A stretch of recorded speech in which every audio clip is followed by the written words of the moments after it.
And testing, connecting, starting live, connecting, starting live. It should be starting live, connecting. Oh, it says I'm live. So you should see ET. And now you see me. And we're live on YouTube. 0 viewers. But guess what? There might be 1, 2, going for 3. It's 10:10 Eastern Standard Time, and we have 1 viewer. Hello there.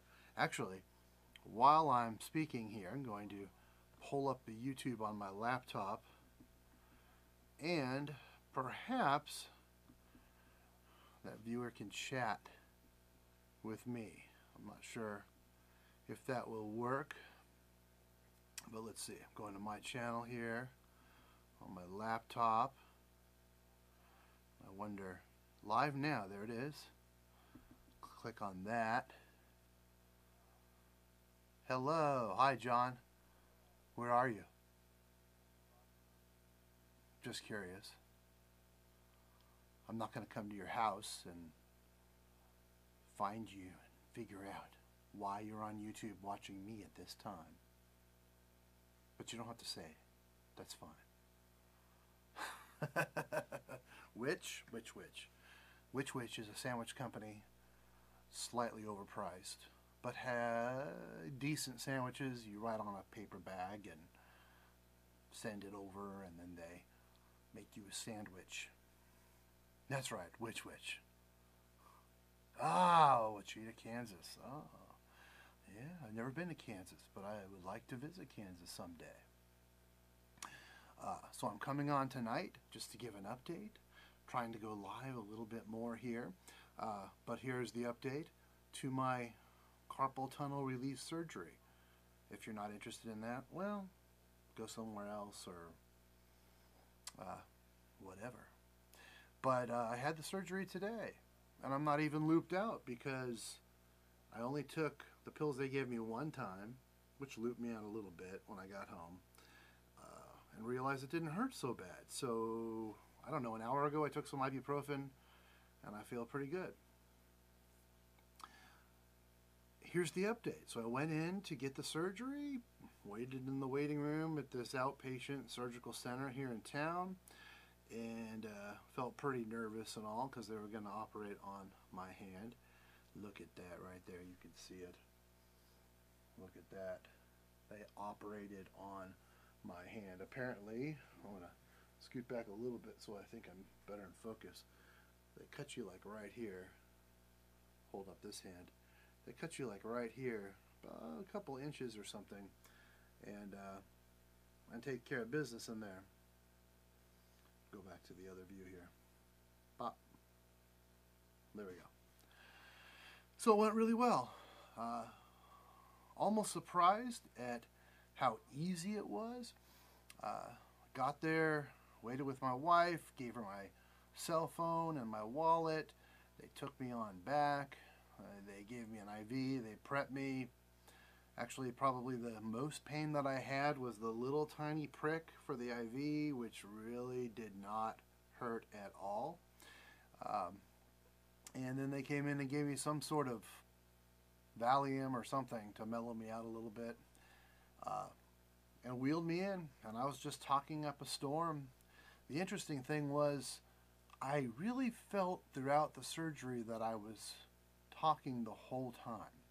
But they say that I was talking most of the time and fell asleep at some point for maybe a minute. But I don't remember anything happening to my hand. I just laid there, put my hand on the side, was, I don't know, talking all about college and something about some experience I had in Hollywood a long time ago that seemed to have them interested, and they kept telling me to tell more. I don't remember what story I told them. And I guess during that time, 15, 20 minutes or however long it takes, the guy cut open my hand down here near my wrist and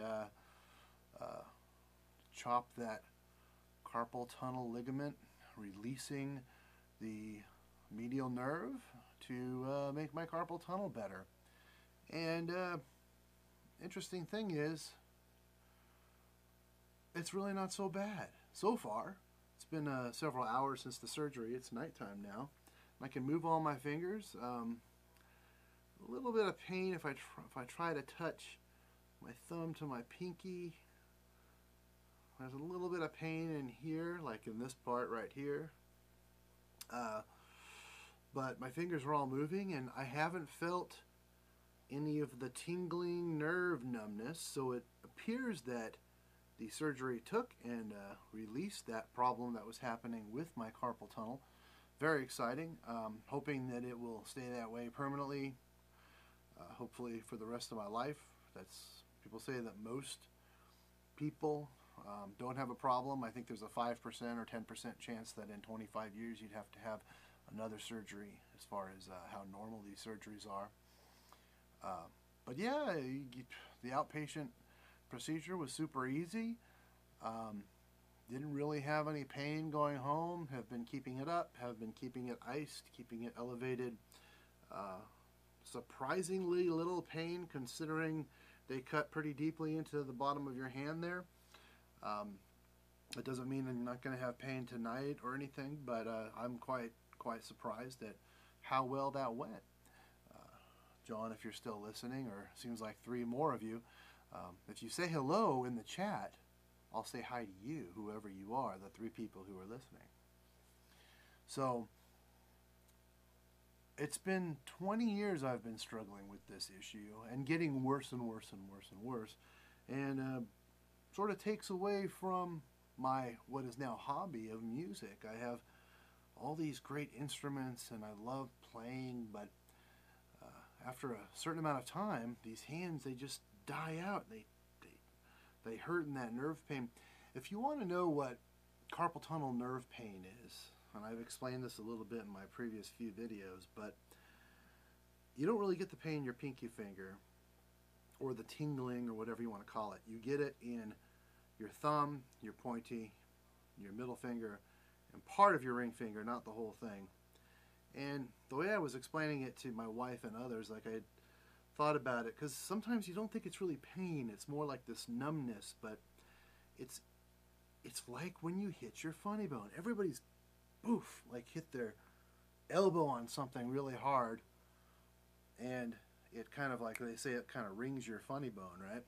And you feel that sort of electric shock that goes through your forearm and your elbow.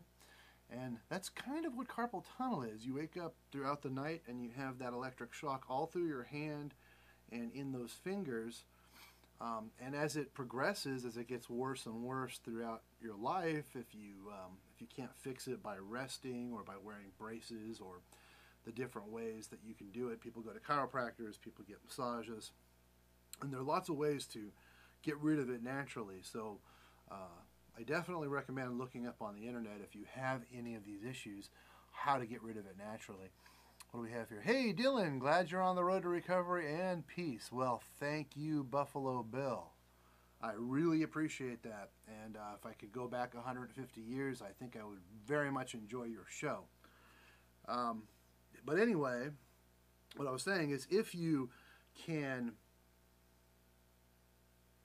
fix it by resting your hand, that's the number one way to go. I mean, that's what my doctors told me when I originally hurt my hands from carpal tunnel, which actually was because of a super foolish thing I did, and this was about 20 years ago or so. I got a coffee table at Goodwill that looked super awesome, but it was all scratched up on the top part of the wood.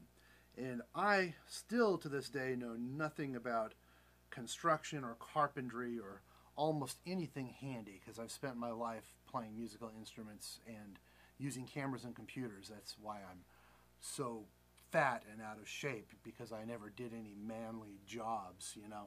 I guess you could say playing musical instruments is manly to some people, but not necessarily to me. The music kid, hey man, I'm glad you're doing well. Hey, thank you. I'm very glad I'm doing well too. Surprisingly well, surprisingly well.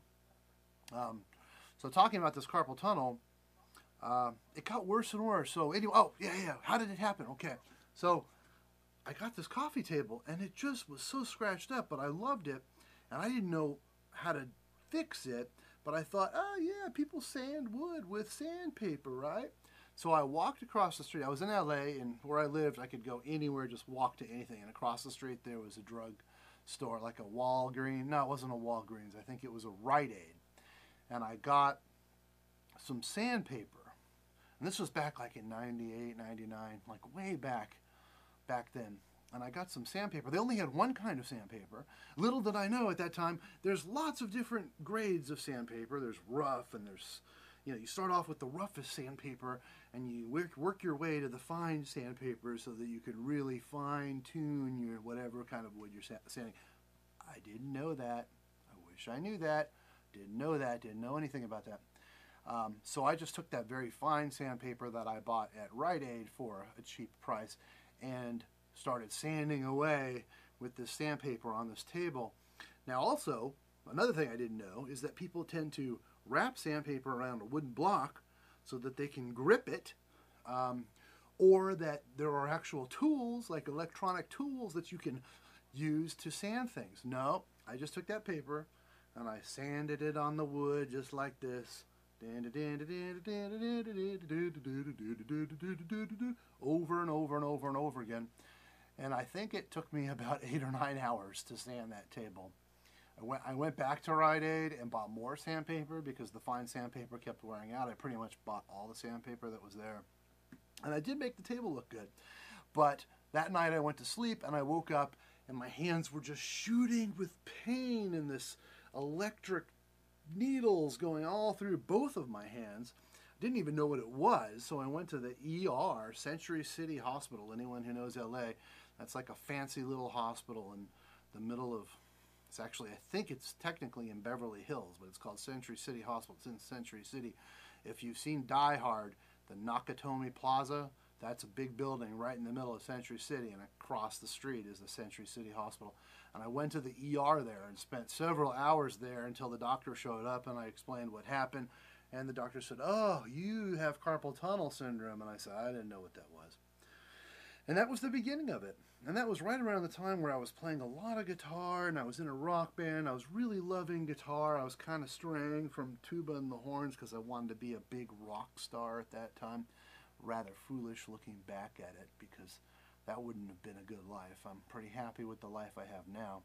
But anyway, that's how I developed the carpal tunnel syndrome. And I kept playing guitar, even though the doctor said, oh, you need to rest, you've injured your hands. I kept playing guitar.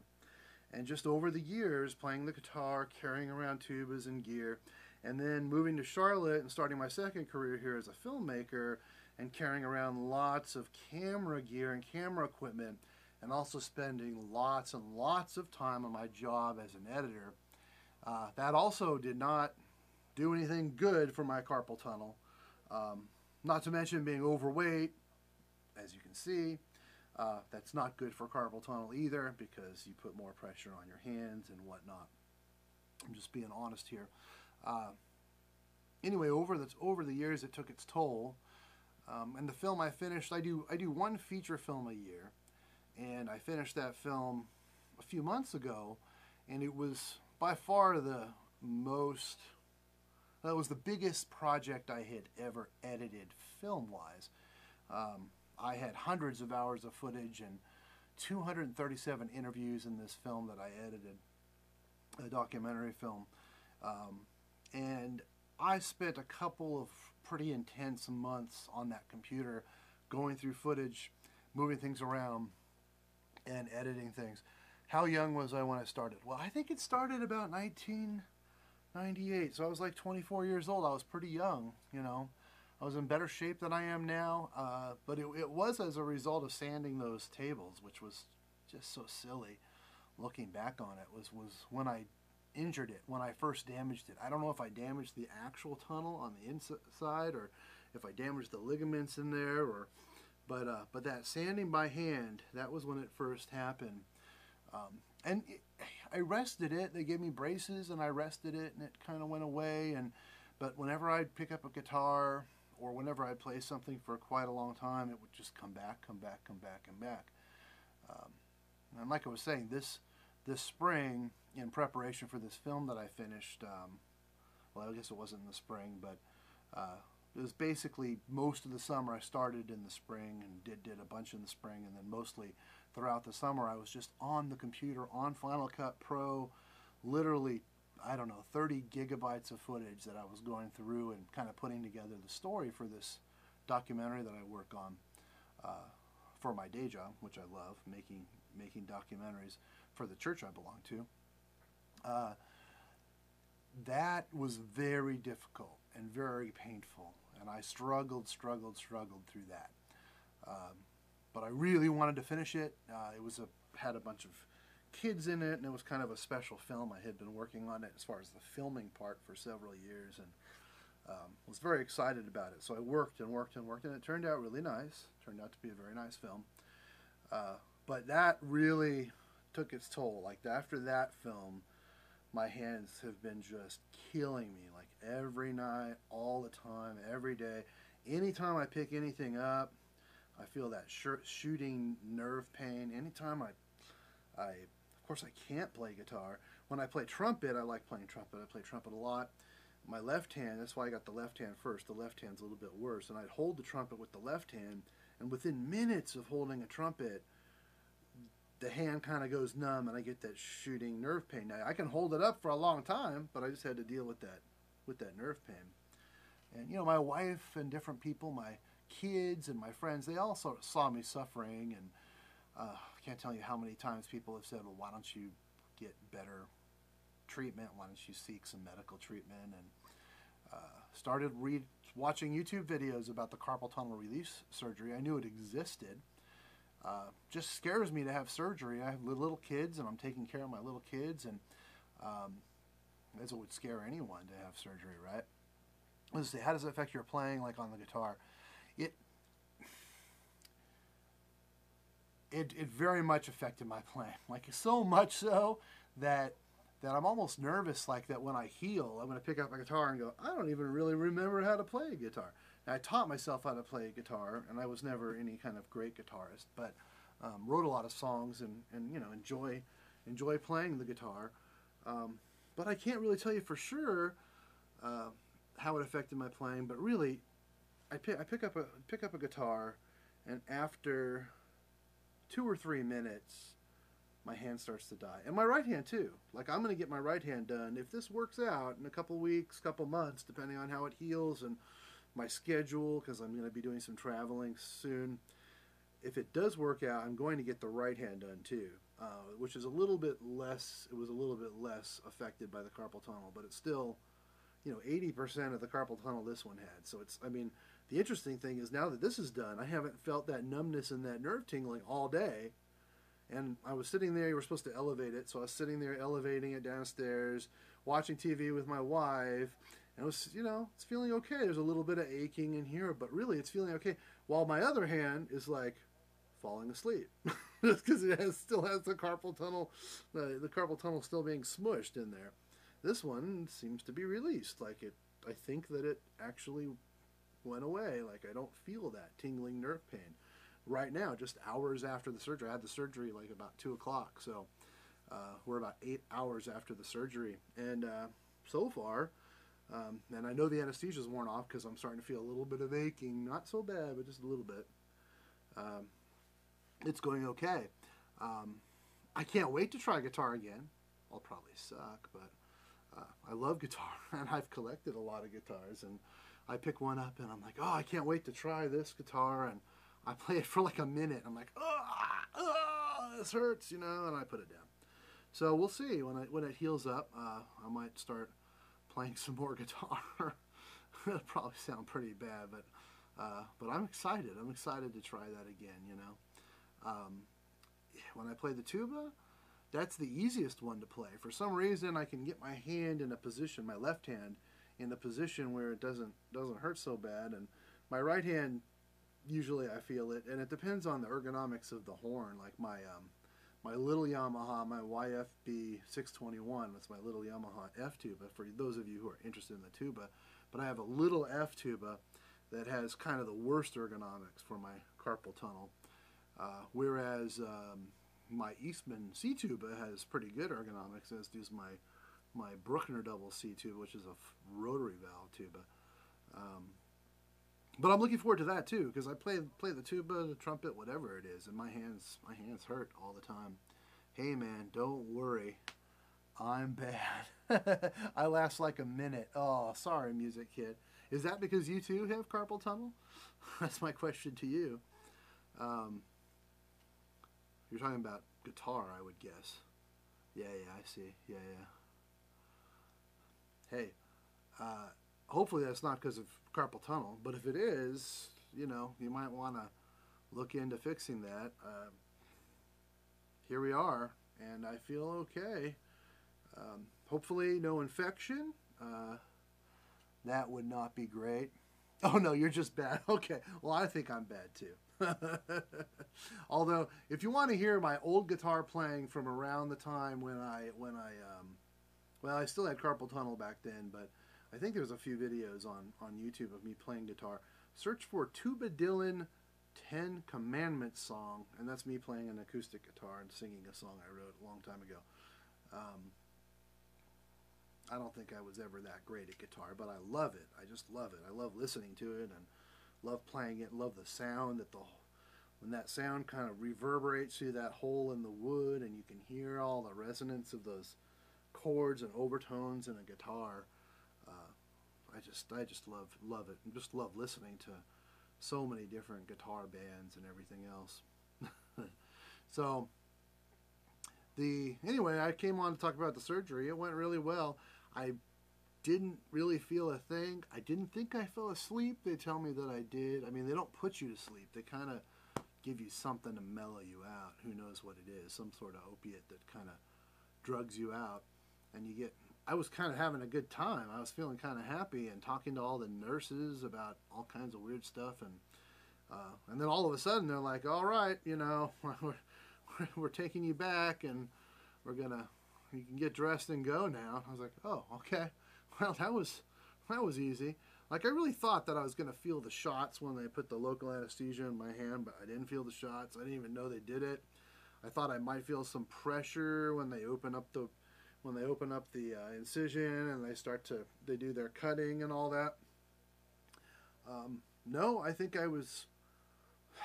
It sounds kind of funny, but I almost felt like I was at a bar somewhere talking to strangers about the good old days, and then the thing was over. So that was it.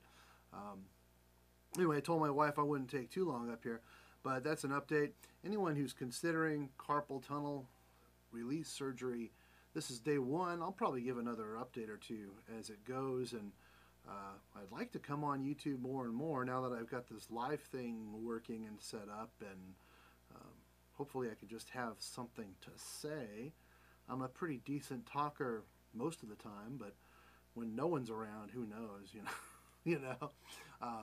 but I do like talking about music, especially brass instruments and guitars, and I have this really cool setup here. One of these days, for anyone who's watching, one of these days I want to start making all these things work. I kind of have this master plan. I have loopers and mixers and all types of microphones that I can record the different instruments that I have, including the drums back here, and piano, and my synthesizer, and my scoring station where I write music for things. One of these days I'd like to start doing some live music and looping and maybe talking to people while I create my own soundtrack. And that's about it for this video. Really nice talking to all of you who are listening. It looks like I have 5 people watching by the amazing powers of the World Wide Web and the YouTube. So 5 is not quite as many as Casey Neistat if he did a live video. He'd probably have 6 or 7, but I'm catching up. So I will see all of you later. Thanks for watching. If you have any questions, write them in the comments. Questions about my carpal tunnel surgery. I'll let you know how it goes. I'm supposed to wear this bandage for 2 weeks. I'm supposed to take it easy for several days and not use my hand. I don't think I'm supposed to pick up anything over 5 pounds. But I was able to pick certain things up. I mean, like, look at this. I'm holding a towel, and I had surgery on it today. Is that amazing? I mean, this towel probably weighs like 3 ounces. Enough's enough. Let's see. I'm going to turn this off. Say goodbye to all of you. I love you. Have a good night. Thanks for watching. See you.